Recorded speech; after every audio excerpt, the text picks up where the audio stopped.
expecting her to break by midnight. She didn't. The wind screamed across the desert like a living thing, angry and relentless. Most soldiers broke on their first night at Outpost 7. The isolation did it. The bone-crushing cold. The knowledge that if something went wrong out here, help was 40 minutes away by helicopter, if the weather was good. If anyone even knew you were in trouble. But she wasn't most soldiers. The supply chopper kicked up a wall of sand as it touched down, staying on the ground just long enough to dump cargo before clawing back into the sky. The pilot didn't even shut down the rotors. Nobody stayed at Outpost 7 longer than absolutely necessary. It was the kind of place careers went to die, where you got sent if someone wanted you forgotten. She stepped at the bird with a single pack and a rifle case. No fanfare, no welcome party, just the duty sergeant with a clipboard and an expression that said he'd seen 100 faces just like hers come and go. North perimeter, he grunted, not even looking up from his paperwork. 12-hour rotation. Relief comes at 0600. Behind him, 2 corporals were already smoking. How long you think this one lasts? The taller one whispered, loud enough for her to hear. 20 minutes, maybe 30 if she's stubborn. She didn't respond, didn't even glance their direction, just shouldered her pack, checked her weapon, and started walking toward the northern edge of the compound where the desert stretched out like an ocean of darkness waiting to swallow anything foolish enough to venture into it. The guard post was a joke. A concrete pad with a rusted chair and a wind shelter. That looked like it had lost an argument with a tornado. The heating unit had died sometime in the previous administration, and nobody had bothered to fix it. Why would they? Guards cycled through every few hours anyway, running back to the warmth of the main building the moment their shift ended. She set her rifle down with practiced precision, checking sight lines and approach vectors. The terrain was a tactical nightmare. Scattered rocks providing natural cover, a dry riverbed cutting through, the sand like a highway for anyone who didn't want to be seen, scrub brush that could hide a dozen men if they knew what they were doing. This was a place designed to be infiltrated. The sun died fast in the desert. One moment, the sky was bleeding orange and cold. The next, absolute darkness pressed in from all sides like something physical. The temperature plummeted 30 degrees in 20 minutes. Her breath turned to vapor. Her fingers started going numb inside her gloves. Back in the main building, she could see warm light spilling from windows, heard the faint sound of laughter, the clatter of dishes in the mess hall. It would be so easy to walk back, to tell them the cold was too much, that she needed better equipment. Nobody would blame her, but that's exactly what they expected. She adjusted her night vision, equipment, and began her first systematic scan of the perimeter. Slow, methodical, covering every inch of terrain from left to right, then back again, looking for anything that didn't belong, any movement that wasn't wind, any shadow that held its shape too long. Hour 1 passed, then 2, inside the main building. One of the corporals checked his watch. She's still out there, probably frozen solid. His buddy replied without looking up from his cards. Give her another hour, then she'll come crying. But hour 3 came and went, then 4. The radio crackled with routine traffic from other outposts. Weather reports, equipment checks, the mundane rhythm of military life when nothing was happening and nothing was expected to happen. Just another quiet night in a forgotten corner of the world where time moved slowly and boredom was the enemy. Except tonight was different. At 22 o'clock hours, she caught it, a reflection where no reflection should be, just a brief glint of metal from the dry riverbed, gone as soon as the wind shifted. Most soldiers would have dismissed it, tired eyes playing tricks. Desert mirages. The mind inventing threats to stay alert. She didn't dismiss it. She marked the location mentally, adjusted her position slightly for a better angle, and continued her scan pattern without breaking rhythm, showing no indication she'd seen anything at all. Because the first rule of defense wasn't about seeing the enemy. It was about not letting the enemy know they'd been seen. 15 minutes later, another anomaly. A sound that didn't match the wind's natural pattern. Too deliberate, too timed, like someone moving in calculated intervals, pausing to listen between each movement. She controlled her breathing, slowing her heart rate, making herself absolutely still, becoming part of the landscape instead of something imposed upon it. And then she heard it clearly. Footsteps. Professional ones. Someone who knew how to move quietly, but couldn't completely eliminate the sound of boots on packed sand. Someone who'd done this before and expected it to work again. Her hand moved to her rifle, slow enough that the motion wouldn't catch anyone's attention if they were Watching through optics, she chambered around with a sound so quiet it could have been the wind shifting sand. and then she waited, The figure materialized at the edge of her effective range, moving with purpose, testing the fence line. looking for weaknesses. This wasn't some local wandering into restricted territory by accident. This was reconnaissance, professional, deliberate. Hostile, she could have called it in, should have, by standard protocol. But radio traffic meant noise, and noise meant alerting everyone in the area that something was happening. Including whoever else might be out there in the darkness, watching and waiting. Instead, she lifted her tactical light and sent 3 short pulses, 1 long, 3 short. SOS in Morse code. But she wasn't calling for help. She was sending a message. I see you. I've been tracking you. You're not as invisible as you think. The figure froze completely, and then, slowly, Began backing away, faster than the approach. more desperate. Because nothing terrifies a professional infiltrator more than realizing their target was waiting for them the whole time. The knight's character had just changed completely. Back in the main building, the duty sergeant's radio crackled. North perimeter. Possible contact. Continuing to observe. Her voice was steady, calm, like she was reporting a weather update instead of potential enemy presence. The sergeant sat up straighter. North perimeter. Say again. Contact withdrew. Maintaining position. The 2 corporals who'd been so confident about her failure exchanged looks. This wasn't how new soldiers behaved on their first night. This wasn't someone who'd come running at the first sign of trouble. This was someone who'd done this before, at 1 o'clock hours. They came back, 2 of them this time. using the dry riverbed for concealment, moving in coordinated pairs, military training, professional tactics. These weren't amateurs testing a fence. This was a deliberate probe to assess the outpost's defensive capabilities. She tracked them through her night vision, Letting them get close, letting them think they were succeeding.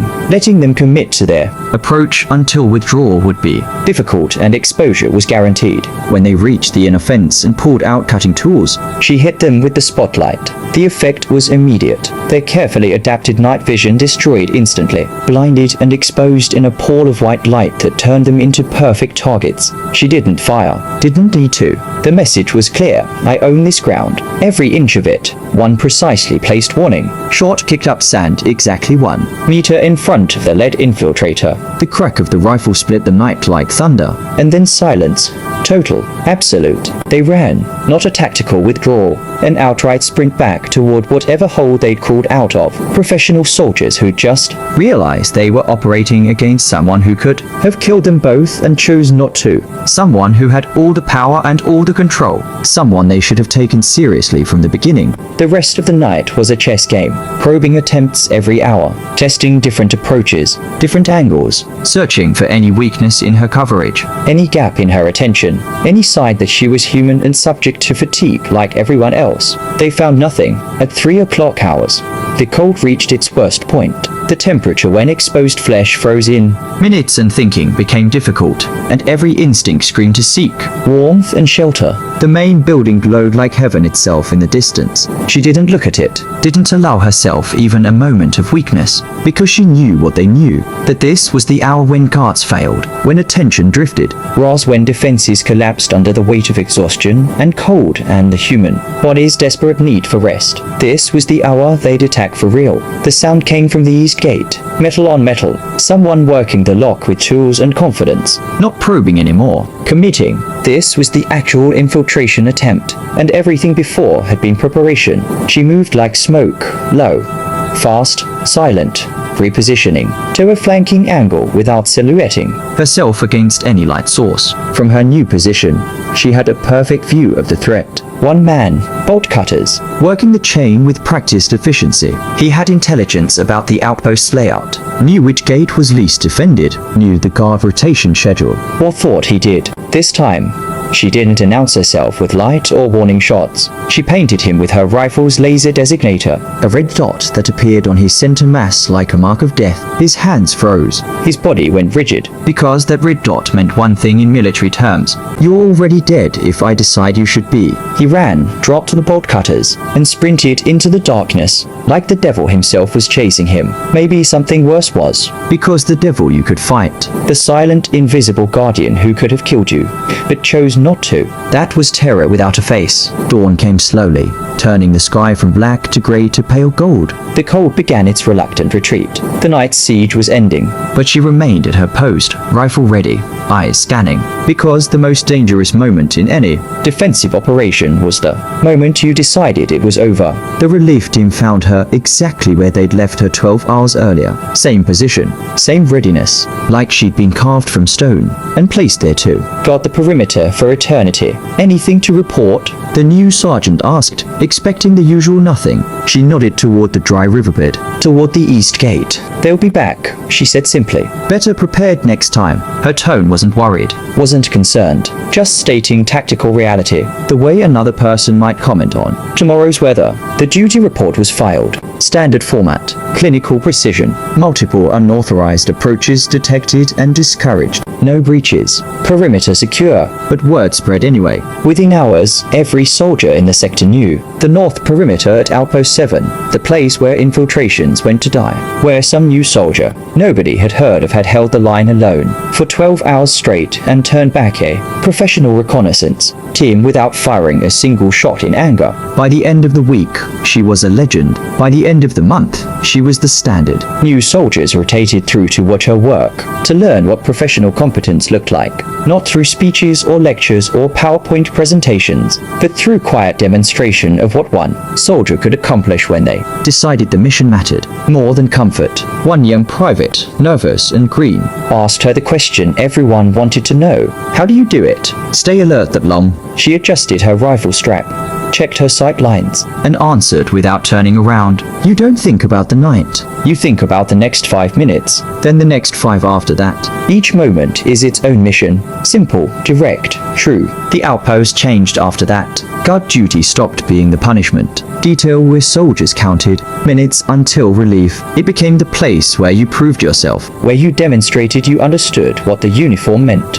what the mission required, what your brothers and sisters in arms deserved from you. The north perimeter, Where one soldier decided that cold and darkness and isolation weren't. good enough excuses to fail, Where strength wasn't measured in muscle or aggression. but in the quiet decision to stand when standing was hard. To watch when watching was lonely. To remain unshaken when everything in your body screamed to surrender. She never told war stories, never bragged about the night, Never even mentioned it unless directly asked. because true professionals don't need to announce their victories. Their work speaks for itself. 6 months later, she was still there. Still taking the night shifts, still holding the line. The infiltration attempts had stopped after the first week. Word traveled in military circles. Some positions weren't worth testing. Some defenses were too solid to crack. Outpost 7's north perimeter had become one of those places. And on quiet nights, When new soldiers stood there, first watch and felt the cold creeping. in and the darkness pressing down, they remembered her. Remembered that someone else had stood exactly where they were standing, had faced exactly what they were facing, and hadn't broken. That knowledge made all the difference. Because courage isn't the absence of fear, It's the decision that the mission matters more than the fear, that the people depending on you deserve your best, even when nobody's watching. especially when nobody's watching. She taught them that through example, through silence, through the simple act of being unshaken when the world Tried its hardest to shake her, and that lesson was worth more than 1,000 training manuals. If this story moved you, If you know someone who's ever stood their ground when it would have been easier to walk, away, hit that like button and subscribe to Silent Warriors, because these are the stories that matter. The quiet professionals who hold the line without recognition or reward, who understand that true strength isn't loud, it's unshaken. Share this with someone who needs to hear it. Someone who's standing their watch right now, wondering if anyone notices. we notice, we remember, And we honor every single person who ever decided that the mission mattered more than comfort. Welcome to Silent Warriors, where we tell the stories that don't make headlines but change everything. Subscribe now. because there are more stories to tell, and every one of them matters.